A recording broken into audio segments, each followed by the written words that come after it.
Welcome to the show after the break. हमारे चौधरी इरफान ज़हीर हमारे साथ मौजूद होंगे। न्यूजीलैंड ने कल अपना दौरा मनसूख कर दिया और उनकी टीम वापस जाने के लिए पर तोल रही है। इसका कितना बुरा इम्पैक्ट पड़ेगा पाकिस्तान की क्रिकेट के ऊपर? आइंदा आने वाले दिनों में इंग्लैंड ने दौरा करना है, क्या वो दौरा भी ख़राब होगा, वो नहीं आएंगे या आएंगे? और फिर पाकिस्तान को क्या ये मामला ICC में उठाना चाहिए या नहीं उठाना चाहिए? चल के बात करते हैं चौधरी इरफान ज़हीर से। स्पोर्ट्स एनालिस्ट हैं, एंकर हैं, होस्ट हैं, तो उनसे चल के बात करते हैं। अस्सलाम वालेकुम इरफान। वालेकुम सलाम सर, कैसे हैं? ठीक ठाक हैं आप? बस ठीक ठाक। ये बताओ, कल अचानक जो न्यूजीलैंड ने दौरा अपना मनसूख कर दिया, टीम वापस जाने के पर तोल रही है, और इस वक्त इमरान खान साहब ने जो कॉल किया न्यूजीलैंड की प्राइम मिनिस्टर को, उन्होंने भी मानने से बात इनकार कर दिया।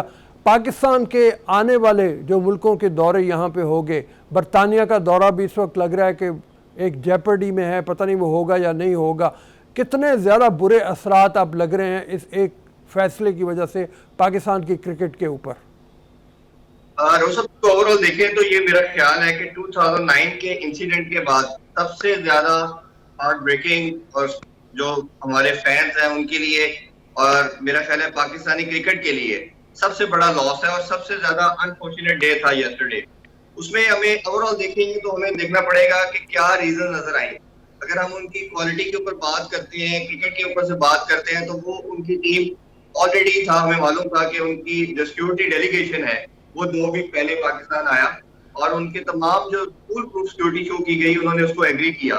अच्छा, उसके बाद जब एग्री कर लिया, वो ऑलरेडी खेल रहे थे बांग्लादेश में, बांग्लादेश से वो ट्रेवल करके पाकिस्तान आए। अगर उनकी रिजर्वेशन थी, कोई प्रॉब्लम था, तो ऑब्वियसली वो डेलीगेशन पहले रोक सकता था। दूसरे पार्ट के ऊपर अगर कोई प्रॉब्लम उनको मजीद था तो आप पाकिस्तान ट्रेवल ही नहीं करते। अच्छा, जब सारी चीजें हो गई और फिर इसमें आपके जो क्रिकेटर्स होते हैं, ये स्पोर्ट्स होती है, मेरा मानना ये है कि इट्स सेक्रेट रिलीजन और ये एक पॉलिटिक्स से या रिलीजन से बियॉन्ड चीज होती है। आप उसको कभी एक साथ उसको कंप्राइज नहीं कर सकते। तो मुझे नहीं समझ आई कि ये सारी चीजों के बावजूद क्या ऐसे एलिमेंट आए और कौन सा ऐसा थ्रेट था जो उनको फील हुआ। मेरा मानना ये है राव साहब कि दुनिया सारी जो है, जो इंटरनेशनल लेवल पे या आप मुल्की लेवल पे या डिवीजन लेवल के ऊपर भी, ये सारी गेम ट्रस्ट की होती है। जब आपका एक क्लब हो चुका था, आप आ चुके थे, तो क्या ऐसी रीजन नजर आई कि आपको eventually on the 11th hour बिल्कुल एंड के ऊपर जाके आपको स्टेप बैक करना पड़ा? और फिर जब आपको श्योरेंस PM लेवल का बंदा दे रहा है, हेड ऑफ स्टेट दे रहा है आपको कि वी आर श्योरिंग यू कि आप बिल्कुल सेफ एंड सिक्योर है, और आप 4-5 दिन से कंटिन्यूसली प्रैक्टिस के लिए भी आ रहे थे, तो मेरा नहीं ख्याल कि सारी चीजों के बावजूद कोई 1% आपको डाउट बचता था कि आप वापस जाते और सीरीज को पोस्टपोन करते। अब अगेन उसमें बात हो सकती है कि PCB के पार्ट में भी शायद कोई लैकनेस हो, जैसे DRS की हम बात कर रहे थे। DRS क्यों नहीं था? क्योंकि ये जो हमारी चैंपियनशिप लीग थी उसके पॉइंट्स कंसीडर होने थे, उसमें से निकाल के ये बायलैटरल सीरीज बन गई। उसमें क्वेश्चन मार्क जरूर हम डिबेट कर सकते हैं। उसके अलावा जैसे PSL के अंदर भी आपको पता चला कि 2 दिन में न्यूज आती थी PSL के मैचेस कितने होंगे नहीं होंगे, डेली एक डिबेट चल रही थी, बट इवेंचुअली जाके वो होंगे। ये सारी चीजों को देखते हुए हमें लगता है कि कहीं ना कहीं शायद मिस्टेक हो, बट उनके ये स्टांस लेके जाना कि ये इंटायरली हमें थ्रेट है और उस थ्रेट की वजह से हम 11th आवर पे जा रहे हैं, ये बड़ा शेमफुल एक्ट है और मेरा ख्याल है इसने ओवरऑल क्रिकेट को बड़ा डेंट किया है। अगर मैं इसको पाकिस्तान के किरदार के ऊपर से बात करूं रोज साहब, तो देखना पड़ेगा कि पाकिस्तान शायद वो इज द ओनली कंट्री जिसने हर कंट्री को सपोर्ट किया। हमें याद होगा 96-97 में तमिलनाडु के जो श्रीलंका के अंदर था, बहुत काफी क्राइसिस थे, वर्ल्ड कप में टीमों ने खेला, पाकिस्तान ने तो फर्स्ट टीम जो जाके श्रीलंका खेली जाके। फिर इसी तरह जब हमने देखा कि बांग्लादेश को सपोर्ट किया, फिर हमने जिम्बाब्वे कोई टीम नहीं जाती थी, पाकिस्तान जिम्बाब्वे गया। कोविड के अंदर बात कर रहे थे, कोविड के अंदर Pakistan is the only team जो सबसे पहले इंग्लैंड जाके इंग्लैंड को सपोर्ट किया। फिर हमने न्यूजीलैंड जब ट्रैवल किया तो न्यूजीलैंड के अंदर जो एक सैड इंसिडेंट हमें सबको याद है, क्राइस्ट चर्च का 2 साल पहले, तो पाकिस्तानी टीम ने जाके उन फैमिली से मिले, उनकी सपोर्ट किया और जाके एक मैसेज दिया कि we are where for you.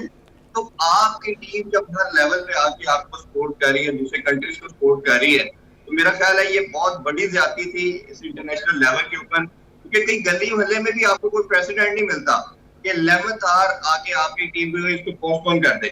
और इसी तरह अगर आप मजीद इसको देखें सब, तो आपके कुछ हमें पहले जो न्यूज ये आई वो यही है कि 2 प्लेयर को कोविड भी हो चुका है। आप सबको याद होगा कल पहले यही बात चलना शुरू हुई। अच्छा, उस पर भी बायोस्फीयर बबल की ब्रीच की बात की जा सकती है कि अगर उनके 2 प्लेयर्स को कोविड हुआ, बट वो बात तो बिल्कुल ही दब गई कि जब जैसे ही उन्होंने अनाउंसमेंट कर दी कि we are not going to play और हम वापस जा रहे हैं।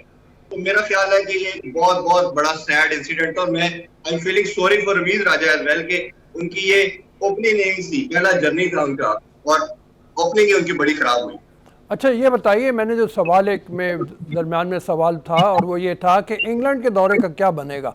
अगले महीने इंग्लैंड की टीम को आना है 2 T20 खेलने के लिए, तो उनकी तरफ से भी इशारे ऐसे कहते हैं मिले हैं कि जिसकी बुनियाद के ऊपर वो रिलक्टेंट हैं, कह रहे हैं कि हम सिक्योरिटी अरेंजमेंट्स का जायज़ा लेंगे, उसके बाद फैसला करेंगे। ये कितना ज़रा इम्पैक्ट करेगा उसको? ये 100% बहुत बड़ा इम्पैक्ट करेगा, और मेरा ख्याल है कि डाउटफुल हो गया वो दौरा भी, क्योंकि आप ये देखिए कि न्यूजीलैंड की भी ये टीम नहीं आई थी, इनको रिजर्वेशन पहले भी थी, इनके प्लेयर्स को ये अफगानिस्तान की सिचुएशन के बाद से they were not sure to play over there. फिर उनका जो डबल सीरीज की उनका कॉन्ट्रैक्ट था, पहले उन्होंने बांग्लादेश खेलना था, फिर पाकिस्तान आना था, तो शायद इसी रीजन से उनके जो बी टीम थी वो आने को तैयार हुई। अभी भी आप देखिए सिर्फ 2 या 3 प्लेयर ऐसे थे जो मेन टीम के अंदर खेलते हैं, बाकी उनके 8 से 9 प्लेयर नहीं ट्रैवल किया। तो एक जहां तक बात की जाए तो पहले भी उनकी मेन टीम ट्रैवल नहीं कर रही थी। और दूसरा जो आपने क्वेश्चन पूछा कि इंग्लैंड की टीम भी आएगी, मेरा खुद मानना यह है कि बहुत ज्यादा एफर्ट की जरूरत है। पाकिस्तान को स्टांस बड़ा फेयर लेना पड़ेगा, एक तो आईसीसी लेवल के ऊपर भी, और इंटरनेशनल कोर्ट ऑफ जस्टिस में भी जाना चाहिए, डैमेजेस क्लेम करने चाहिए कि आपके जो इतना लाखों के कॉन्ट्रैक्ट थे, आपके स्टेक होल्डर जितने भी थे इसमें शामिल, वो सबको डेंट किया। सबसे बढ़ के क्रिकेट जो थी, जो मेरा ख्याल है 2-3 साल पीछे चली जाएगी, जो आपने 2-3 साल एफर्ट करके एक अच्छी टीम को बुलाना शुरू किया, उनको आगे लेके आए, इस इंसिडेंट के बाद उनको डेंट पड़ेगा। अच्छा ये बताइए कि रमीज राजा का बयान तो था कि हम आईसीसी में लेके जाएंगे, क्या आईसीसी का मैंडेट है इस तरह की सूरत हाल में वो पाकिस्तान की बात सुनेगा? हाँ बिल्कुल, अभी प्रेस रिलीज भी पीसीबी ने जारी की है, वीडियो प्रेस रिलीज आया है, रमीज राजा की वीडियो मैसेज भी हम तक मौसूल हुआ है।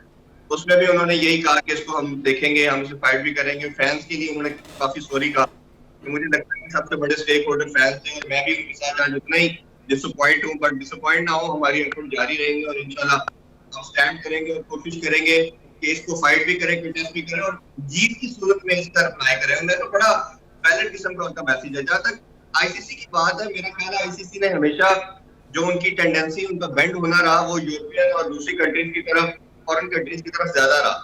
उसने हमेशा एशियन कंट्रीज को वो रिस्पेक्ट, सिवाय इंडिया के, क्योंकि उसमें भारत में पैसा बहुत इन्वॉल्व है, किसी एशियन कंट्री को उतनी रिस्पेक्ट या उतनी वो चीज नहीं की जो देखना पड़ेगा।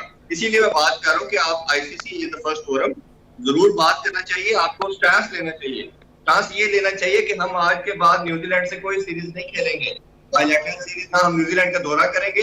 देखिए ये आपको हार्ड स्टेप्स इस तरह के लेने पड़ेंगे, आपकी पूरी दुनिया के अंदर जगरसाई जो उन्होंने इस मामले के अंदर करने की कोशिश की, जितनी आपको इंसल्ट की, आपको मैनेज किया बेसिकली उन्होंने 11th आवर पे जाके, और ये रीजन इतनी वो वेग बात करके कि जी सिक्योरिटी थ्रेट और हम जा रहे हैं, ये मेरा ख्याल है किसी तरह भी जस्टिफाई नहीं कर सकता न्यूजीलैंड। इसी को बेस बनाते हुए आपको इनको थ्रेट करना चाहिए, डैमेजेस क्लेम करने चाहिए, और अगर कहीं को आईसीसी लगता है कि आपको सपोर्ट नहीं कर रहा, तो फिर आपको इंटरनेशनल कोर्ट ऑफ जस्टिस में जाना चाहिए, उधर ये प्लीज सारी शो करनी चाहिए, आपको डैमेजेस उनको क्लेम करने चाहिए, क्योंकि आपके साथ के ऊपर भी इम्पैक्ट आया है।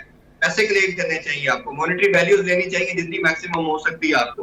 तो ये सारी चीजों को करेंगे नहीं तो आपको कल फ्यूचर में भी और कंट्रीज आपको कहेंगे ये तो इधर तो मसला ही नहीं, जो मर्जी इनको डेंट कर दें। अगर कोई दूसरे हाथ में इसमें मुलव्वस है तो उनको भी आप नहीं कर पाएंगे। लेकिन मेरा ख्याल है ये सब कुछ देखना बहुत जरूरी है। अभी आपका बैठने वाला पीसीबी का रोल रमीज राजा का या गवर्नमेंट लेवल पे बनता नहीं है, अब इसको पूरा फाइट करना पड़ेगा हमें। थैंक यू सर, बहुत मेहरबानी। अब इरफान ज़हीर ने कही वो ये है कि हमें हर सूरत में आईसीसी में ये मामला उठाना चाहिए, उसका रिजल्ट चाहे कुछ भी हो, लेकिन बात असल में ये है कि न्यूजीलैंड के ख़िलाफ़ हमें कोई एक वाज़ेह स्टांस लेने की ज़रूरत है। चाहे हम उनको ये कहें कि जनाब हम भी आपके मुल्क का दौरा नहीं करेंगे अब, क्योंकि कोई ऐसी सिक्योरिटी अलर्ट, कोई ऐसी थ्रेट हमें नज़र नहीं आई जिसकी बुनियाद के ऊपर ये दौरा मनसूख किया जाता। अभी इजाज़त दीजिए, शो का वक्त हमारा ख़त्म हो गया, अगले शो में फिर मिलेंगे कल। अभी इजाज़त दीजिए, अल्लाह हाफ़िज़ नासिर। थैंक यू इरफान, आपने जैसे बात की पाकिस्तान को ये मामला आईसीसी में उठाना ज़रूर चाहिए, और साथ में ये बात हमें वाज़ेह स्टांस लेने की ज़रूरत है, और वो ये है कि न्यूजीलैंड के ख़िलाफ़ क्या हमें भी जाना चाहिए या नहीं जाना चाहिए। बात तो यही निकलती है कि अगर वो हमारा दौरा नहीं करते तमाम तर एश्योरिटीज़ के बावजूद, तो फिर पाकिस्तान को भी उसके बारे में कुछ सख्त रवैया अपनाना चाहिए। शो का वक्त अब ख़त्म हो रहा है, अभी इजाज़त दीजिए, कल फिर मिलेंगे। अल्लाह हाफ़िज़ नासिर।